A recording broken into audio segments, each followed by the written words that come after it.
Bienvenue dans cette nouvelle formation et ce nouveau cours sur le langage C. Alors, on va passer sur une petite description, une petite introduction sur le langage C et on va voir pourquoi tu devrais l'apprendre. Donc ce que tu dois savoir, c'est que le langage C a émergé au début des années 1970, qu'il a été créé par Dennis Ritchie, Ken Thompson au laboratoire Bell. Alors, l'objectif initial, c'était de développer un système d'exploitation qui s'appelle Unix. Et Ritchie, à la base, il voulait développer un New B parce qu'à l'époque, il y avait le langage B. Et donc, du coup, il voulait développer un nouveau B. Mais ils ont réussi à développer le langage C et ils ont ajouté des caractéristiques importantes. En plus des caractères qu'ils avaient déjà utilisés dans le B. Alors, le C est devenu un langage incontournable de programmation. Il a été utilisé pour justement écrire des systèmes d'exploitation. Il a une simplicité syntaxique. Il est également portable.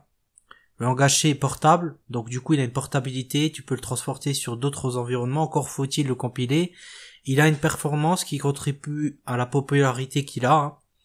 Et il est devenu un fondement pour justement les systèmes d'exploitation, les applications et même d'autres langages de programmation. Alors il a influencé le développement des langages tels que C++, C#, Objective-C. Sa communauté, elle est active et ça a renforcé aussi sa stabilité et l'adoption qu'il a eu mondialement. Alors, l'histoire du langage C, c'est un peu une saga, donc tu peux voir qu'il façonne aussi actuellement l'informatique moderne avec les autres langages qui sont venus après lui, le C++, le C#, le Java, le Python, JavaScript, etc. Alors maintenant, dans quel domaine il utilisait le langage C? Il est utilisé dans différents domaines, vu qu'il est portable, il va sur différents environnements, il est flexible, etc. Donc il peut aller dans les systèmes embarqués, etc. Dans les développements de logiciels système, la programmation système, les applications en temps réel, le développement de compilateurs, les jeux vidéo, et tu peux le retrouver également dans les jeux vidéo, d'accord? Donc les systèmes embarqués, pourquoi? Parce qu'en raison de son efficacité, gestion des ressources limitées, tu peux gérer la mémoire, etc. Vu qu'il est utilisé aussi fréquemment dans les systèmes d'exploitation et puisqu'il a une possibilité de gérer la mémoire, il fait des opérations de bas niveau, du coup dans le logiciel système ça marche bien.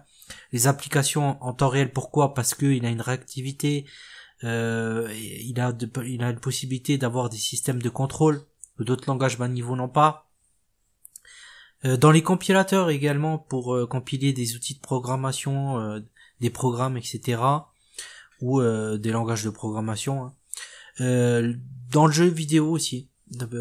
Même si le C++ aussi il est utilisé, ça peut être utilisé pour optimiser les performances d'un jeu. Alors, si tu veux retrouver déjà aussi toute la description de la petite introduction qu'on va faire sur le langage C, je te laisse un lien dans la description pour télécharger une synthèse de tout ce qu'on va dire aujourd'hui. Et donc, on va continuer et tu vas te demander peut-être, par exemple, est-ce que c'est facile de changer le langage C d'environnement, de passer sur un autre environnement, de le passer sur l'embarqué, etc. Et on va parler du problème qu'il peut y avoir dans la compilation. Alors, il faut savoir que chaque environnement de compilation pour le langage C, ça peut être réalisable, mais ça peut présenter certains défis, surtout si tes environnements ils diffèrent considérablement, t'as quelques problèmes de potentiel lorsque tu changes d'environnement, tu peux avoir d'autres, par exemple, je vais te donner des exemples, tu peux avoir d'autres dépendances et bibliothèques pour un autre environnement. Ça peut utiliser des bibliothèques spéciales que tu peux pas retrouver dans d'autres environnements et justement tu vas peut-être devoir ajuster les dépendances dans ton programme. Ça c'est les défis que tu peux rencontrer. Les options de compilation, ils peuvent varier en fonction des environnements. Ça peut entraîner des erreurs, des avertissements inattendus, et il est essentiel que tu comprennes les options spécifiques de chaque environnement. Donc ça peut être aussi un défi. Le système de build aussi dans différents environnements, ça peut avoir une capacité de s'adapter qu'il va falloir adopter. Les normes de langage, certains environnements, ils peuvent être plus stricts en conformité aux normes de langage C, donc déjà justement dans ton code, ça va être peut-être nécessaire. La configuration de l'environnement aussi, donc les variables d'environnement, etc., la configuration du système, ça peut influencer aussi la compilation de ton programme. Donc il faut s'assurer que l'environnement est correctement configuré lorsque tu veux changer d'environnement. Donc il est recommandé que tu consultes la documentation de chaque environnement dans lequel tu veux utiliser le langage C, etc. et comprendre les différences qu'il peut y avoir de spécificité, et puis toi t'apportes les ajustements nécessaires pour que justement ton programme il assure une transition en douceur vers cet environnement-là. Alors maintenant, je voudrais te parler de quels sont les avantages d'apprendre le langage C et pourquoi l'apprendre dans ce cas-là, s'il peut y avoir des défis comme ça. Donc le langage C présente plusieurs avantages, hein. Ça fait un choix populaire déjà parmi les programmeurs. Et la première, c'est l'efficacité. Le langage C, il est connu pour son haute performance, son efficacité d'exécution. Il permet un contrôle précis des ressources système. C'est crucial aussi pour les applications qui sont gourmandes en ressources, comme ton système d'exploitation. Tu peux voir que tu as différents programmes, différents logiciels dans ta machine, et c'est gourmand en ressources. Et le langage C permet de gérer tout ça. Le fait qu'il soit portable aussi, que ça passe sur d'autres environnements, différentes plateformes, ça peut être aussi un avantage parce que ça signifie que ton code source C, il peut être compilé, exécuté sur divers systèmes, et ça améliore la flexibilité du langage aussi. Alors le fait que tu as un accès direct à la mémoire, ça permet une manipulation pour toi définir des données, une caractéristique qui peut être essentielle pour que tu comprennes justement le développement des systèmes embarqués, les applications, et justement et ça peut nécessiter une gestion précise de la mémoire, et le langage C te permet de faire ça. Donc du coup, ça te permet aussi d'avoir une base de langage sur des langages qui peuvent être plus évolués, comme plus haut niveau, on va dire, C++, C#, Objective-C, Java, Python, JavaScript, etc. Donc tu vas avoir des bases conceptuelles que le langage C possède, et le C, il fournit une base solide pour toi, pour comprendre ces langages dérivés du langage C. Le développement de système aussi, ça peut être un avantage pour toi, pour développer des systèmes d'exploitation. Si tu veux développer des compilateurs, d'autres logiciels système, le C, il est essentiel pour s'intéresser à ces domaines-là. Comprendre aussi les concepts fondamentaux, apprendre le C, ça te permettra de comprendre les concepts fondamentaux en programmation, tels que les pointeurs, les structures, gestion manuelle de la mémoire, et ça va renforcer ainsi tes compétences de programmeur. Donc, maintenant, tu veux peut-être que je te donne une différence majeure qui est entre le C et les langages de plus bas niveau que lui. Alors, le langage C, d'abord, il a un niveau intermédiaire, hein. Il est entre les langages de très bas niveau et les langages de haut niveau. Cependant, ce que tu dois savoir, c'est quand même le C, ça t'abstrait un peu une légère partie de la mémoire par rapport à d'autres langages plus bas niveau, tels que l'assembleur, basique, etc.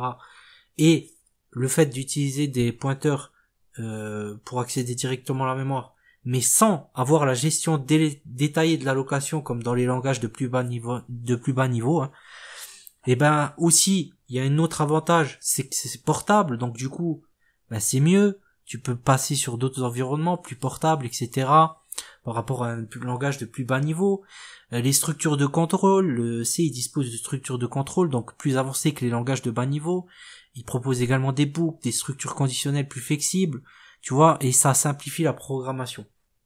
Au niveau de la syntaxe, le C il est plus expressif et moins dépendant de l'architecture de ton matériel, de ton ordinateur, de tes composants de l'ordinateur. Donc du coup, ça fait que il est mieux par rapport à ça que des langages de bas niveau. Ça facilite pour toi la lisibilité et la maintenance du code. La gestion de la mémoire aussi. Bien que le C, ça permet une gestion manuelle de la mémoire, il offre aussi quand même, pour toi des fonctions standards de base, telles que le malloc, etc., qui simplifient en fait la gestion par rapport à des autres langages de plus bas niveau qui n'ont pas ces fonctions de base. Et donc t'as aussi quelques bibliothèques avec des fonctions de base que tu vas pouvoir utiliser dans le C. Alors, Tu veux peut-être un autre exemple de langage. Je te donne un exemple de langage, par exemple, de plus bas niveau que le C. Alors, tu as le langage de l'assembleur. Qu'est-ce que c'est l'assembleur? L'assembleur, c'est spécifique à l'architecture matérielle de ton ordinateur, des données, et c'est directement lié à l'instruction de ton CPU. Ça utilise, comment ça s'appelle, des mnémoniques, d'accord, compréhensibles qui sont par la machine. Donc, c'est des mimes en fait qui sont compréhensibles un peu par la machine seulement, donc des instructions. Et ça représente les opérations élémentaires exécutées par ton processeur. Et ça s'appelle l'ASM. Et c'est plus proche du langage machine, donc ce qui signifie pour toi qu'il offre un contrôle direct sur la machine si tu apprends l'assembleur. Mais par contre, il est également plus difficile à lire et à écrire. Et pour les programmeurs, ils vont préférer un langage comme le C qui va être plus lisible, plus descriptible, on va dire, dans le langage humain. Et alors maintenant tu peux te demander quels sont les désavantages du langage C, et tu veux peut-être des exemples. Déjà les désavantages pour toi d'apprendre le C, parce qu'il y a bien que le C il a des avantages, il y a aussi des inconvénients, hein, ça c'est comme partout. Le fait que tu utilises la gestion manuelle de la mémoire, l'utilisation de pointeurs, etc., ça peut conduire à des fuites de mémoire si c'est pas effectué correctement. L'absence de vérification aussi, si tu vérifies pas ton code, etc., et ça peut entraîner dans ton code ou dans ton programme des erreurs difficiles à détecter par la suite.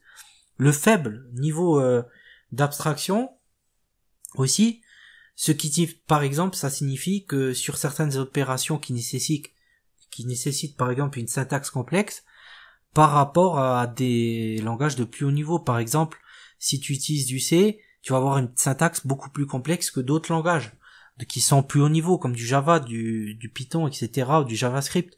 Donc, il va falloir t'adapter à cette syntaxe un peu complexe, tu vois. Tu vas pas pouvoir te mettre en retrait, on va dire, par rapport à cette syntaxe-là. Il va falloir que tu sois strict par rapport à ça. Le manque aussi de fonctions intégrées pour le traitement des chaînes de caractères en C, ça c'est connu. Les opérations sur les chaînes de caractères en C, ça peut être laborieux, et il fournit pas des fonctions intégrées sophistiquées comme tu peux avoir dans d'autres langages plus haut niveau comme JavaScript, Python, etc., Java, où tu vas pouvoir gérer peut-être ça plus facilement. La sensibilité aussi aux problèmes de sécurité, le fait qu'il soit vulnérable par rapport à des pointeurs qui peuvent être exploités, des sujets qui peuvent être des problèmes de sécurité par des fonctions de base qui existent dans le langage C, et le fait qu'il y a une gestion plus stricte de la mémoire, ça peut rapporter plus de failles et de problèmes de sécurité par la suite si c'est mal utilisé ou à des endroits qui ne doivent pas être utilisés, ou des fonctions vulnérables, etc. Alors, est-ce qu'il y a aussi des désavantages liés à l'environnement? Et quand les développeurs ils veulent utiliser le C, peut-être que tu te poses cette question-là. Ce que tu dois comprendre, le langage C, bien qu'il a des avantages, il a aussi des inconvénients sur l'environnement, et ça je vais te les dire maintenant, pour que tu vois un peu que c'est pas seulement aussi sur la syntaxe, sur le langage, etc. Alors les impacts que ça a sur l'environnement, c'est que le fait d'utiliser la gestion manuelle de la mémoire, ça peut conduire, comme je te disais, à des fuites de mémoire, et aussi à une consommation inefficace des ressources de ton système, donc là où il est utilisé dans l'environnement, et ça peut impacter négativement, tu vois, l'efficacité en fait de l'énergie qu'elle pompe ton application sur l'environnement dans lequel tu es. Les difficultés de développement aussi. Le fait que ça a une gestion manuelle de la mémoire, ça peut être des sources pour toi d'erreurs difficiles à débugger, ça peut augmenter la complexité du développement et impacter la productivité des développeurs par exemple. Aussi, le risque de problèmes de sécurité, vu que c'est vulnérable, puisque tu utilises des pointeurs, des choses un peu plus complexes, une syntaxe un peu plus complexe, tu peux avoir des problèmes de sécurité, et peut-être que toi tu as besoin d'une expertise accrue pour les environnements, etc., pour éviter les risques, surtout sur des environnements critiques, d'accord, ou sensibles on va dire. Et les tâches elles peuvent être plus laborieuses, donc ça peut prendre plus de temps, ça peut impacter le budget des projets, etc. Donc du coup ça peut être un des avantages par rapport à l'environnement aussi d'utiliser le langage C. Maintenant, pourquoi toi tu devrais apprendre le langage C et en quoi cela va t'être utile. Peut-être que tu te demandes ça, peut-être que tu te dis voilà pourquoi je vais apprendre le C. Alors il faut que tu comprennes que quand même le C c'est la base des langages, d'accord, la base de nombreux langages de programmation. Comprendre le C pour toi, ça facilite ton apprentissage, ça par rapport à d'autres langages, et ça renforce tes compétences de programmeur, hein. Tu seras également plus efficace aussi, peut-être plus puissant, puisque tu vas pouvoir adopter une syntaxe qui est simple, pas beaucoup de complications par rapport à certaines choses, pas de grandes librairies, etc. à apprendre, et pas tout un environnement complexe, on va dire, sur ces environnements-là. Et vu qu'il est reconnu pour sa simplicité au niveau de la syntaxe, et qu'il est efficace à la fois puissant, tu vas pouvoir à la fois faire des grandes choses avec justement une syntaxe quand même assez simple. Il suffit d'être créatif en fait. Et tu vas pouvoir aussi permettre des échanges directs avec ta machine. Ça va pouvoir t'offrir à toi en tant que développeur un contrôle vraiment fin sur tes ressources système. Ça va te permettre de comprendre l'intérieur de ton système, l'intérieur de tes ordinateurs, comprendre en profondeur le fonctionnement interne des systèmes informatiques justement, et vu que c'est un langage un peu bas niveau, ça t'offre une vision détaillée du fonctionnement des ordinateurs aussi. Le fait qu'il soit flexible et polyvalent, vu que le C c'est flexible, tu as un choix privilégié pour divers domaines, tu peux choisir, tu vois, développement de système, système embarqué, programmation réseau, jeux vidéo, etc. Et aussi développement de logiciels un peu plus critiques, un peu plus sensibles, etc. Le fait qu'il ait une reconnaissance aussi dans le monde industriel, etc., ou dans le monde entier, tu vois, qu'il a été adopté par pas mal de gens, ça te permet d'être un choix populaire pour toi et de justement d'avoir un contrôle et des performances qui vont être quand même cruciaux, et que tu vas avoir une communauté derrière qui va pouvoir t'aider pour pouvoir justement évoluer dans ce langage-là. Alors, pourquoi apprendre le langage C? En résumé, ça peut, ce n'est pas qu'une simple suite de commandes, le langage C, hein. Ça te permet de plonger dans les fondations, dans l'informatique, dans la programmation informatique, de pouvoir être passionné par l'apprentissage justement de l'informatique et de l'environnement, différents environnements. C'est un fondement de la programmation, hein. Il faut que tu comprennes qu'il a donné naissance à beaucoup de langages, que c'est aussi une façon d'apprendre les racines de l'arbre généalogique de l'informatique, tu vois, et de t'ouvrir la porte à une compréhension plus profonde pour toi en tant que développeur. Ça va t'offrir plus de puissance, plus de contrôle. Tu vas avoir un niveau contrôle direct sur ta machine, utilisé dans des développements systèmes d'exploitation, des logiciels sensibles, etc. Et ça, c'est la clé pour toi en tant que développeur, de comprendre comment les programmes interagissent avec les machines, le matériel, etc. Et ça, c'est très important. Ça va aussi développer ta pensée informatique. Programmer en C, ça va développer ta pensée logique, algorithmique, etc. Ça va te pousser à comprendre comment résoudre les problèmes de manière plus structurée, plus efficace. Et ça, c'est très important pour un développeur, un programmeur. Aussi pour les recrutements, si tu veux être développeur pro, etc. Tu vas avoir une meilleure réputation. Vu qu'il est réputé et qu'il est utilisé dans des applications sensibles, le C renforce ta crédibilité aussi. Et ta capacité aussi en tant que développeur, ça t'ouvre des portes dans des domaines variés. Le fait qu'il soit aussi polyvalent, ça va te permettre aussi d'intégrer ça dans différents contextes, différents projets. Et si tu as des boîtes qui travaillent avec différents contextes, différents projets, ils vont peut-être chercher des profils comme le tien, si jamais tu apprends le langage C ou même des langages comme ça qui sont un peu plus orientés vers le système, logiciel, développer des applications, etc., sensibilité, applications critiques qui ont besoin de gestion stricte, etc., on va avoir besoin aussi de toi. Donc en conclusion, pourquoi apprendre le C? Tu dois savoir quand même que c'est une pierre angulaire en fait, le C. Tu vois, ça a des racines profondes, c'est bien plus qu'une simple syntaxe comme ça. C'est une passerelle, tu vois. C'est une passerelle vers ta compréhension intime de toi et de ton fonctionnement sur tes machines, tes ordinateurs, tes environnements. C'est un fondement puissant. D'accord? C'est le pilier de nombreux langages. C'est comme déverrouiller une porte vers un monde de possibilités qui va t'ouvrir des portes plus grandes vers le monde de l'informatique. Ce que tu dois comprendre aussi, c'est que tu as un contrôle direct sur ta machine quand même. Tu as un niveau de contrôle direct sur le matériel. C'est un langage puissant qui est utilisé dans le développement de systèmes d'exploitation, d'autres systèmes, les systèmes embarqués, etc. Le fait que ça développe ta logique et ton algorithme, ça stimule ta pensée, c'est un catalyseur pour toi. Tu vois, ça te permet de résoudre des problèmes de manière plus efficace et plus élaborée peut-être. Donc, et ça va te permettre d'être aussi plus polyvalent dans le choix des projets, etc. Lorsque tu vas aborder des projets, ça va renforcer, encore une fois, ta crédibilité en tant que développeur. Et devenir professionnel, c'est important pour toi, car le but, c'est avant tout d'être professionnel. Et de pouvoir avoir l'accès à divers domaines par la suite. Donc sache qu'en embrassant le langage C, si tu l'adoptes, si tu le comprends, si tu vois l'ensemble de sa base, alors tu t'engages dans quelque chose qui va quand même te captiver dans le cœur de cette programmation de l'informatique, du domaine informatique, et ça va être pour toi comme une aventure qui va au-delà du code, tu vois, de simples lignes de code. Ça va nourrir aussi ta curiosité et ça va renforcer ta confiance en toi, ta compréhension et les fondements que tu as de l'informatique. Donc, si jamais tu veux une petite synthèse de cette introduction, je te laisse un lien dans la description. On se retrouvera dans la prochaine vidéo, on va voir comment compiler en C. Donc j'espère que cette vidéo t'a plu. On se retrouve dans la prochaine vidéo.